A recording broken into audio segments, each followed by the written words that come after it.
இன்று உலகில் 2 பில்லியனுக்கும் அதிகமான முஸ்லிம்கள் உள்ளனர். அவர்கள் அனைவரும் ஒரே இடத்தை நோக்கி தங்கள் முகங்களை திருப்புகிறார்கள், அதுதான் காபா. ஆனால் அதை யார் கட்டினார்கள் என்று நீங்கள் எப்போதாவது யோசித்திருக்கிறீர்களா? குரானின்படி காபா நபி இப்ராஹிம் மற்றும் அவரது மகன் இஸ்மாயில் ஆகியோரால் கட்டப்பட்டது. எந்தவொரு கோத்திரத்திற்கோ அல்லது அரசனுக்கோ அல்லாமல் முழு மனிதகுலத்திற்காகவும் ஒரு புனிதமான வீட்டின் அடித்தளத்தை எழுப்புமாறு அல்லாஹ் அவர்களுக்கு கட்டளையிட்டான். சூரத்துல் பகராவில் குறிப்பிடப்பட்டுள்ளபடி இப்ராஹிம் இஸ்மாயிலுடன் சேர்ந்து அந்த வீட்டின் அடித்தளத்தை உயர்த்தியபோது அவர்கள், எங்கள் இறைவா, இதை எங்களிடமிருந்து ஏற்றுக்கொள்வாயாக என்று கூறினார்கள். அது தங்கம் அல்லது பளிங்கு கற்களால் கட்டப்படவில்லை, சாதாரண கற்களால் மட்டுமே கட்டப்பட்டது.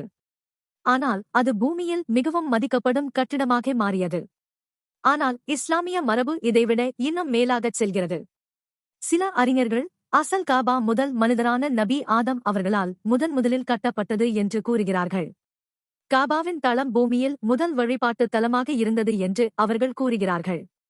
ஆனால் காலப்போக்கில் நபி நோவா அவர்களின் வெள்ளத்தின் போது அந்த கட்டிடம் அழிந்து போனது. பின்னர் பல தலைமுறைகளுக்குப் பிறகு இப்ராஹிம் மற்றும் இஸ்மாயில் அதே புனிதமான இடத்தில் அதை மீண்டும் கட்டினார்கள். அதன் அசல் நோக்கமான அல்லாஹ் ஒருவனை மட்டுமே தூய்மையாக வழிபடுவதை மீண்டும் நிலைநாட்டினார்கள். காபா ஒரு கட்டிடத்தை விட மேலானது.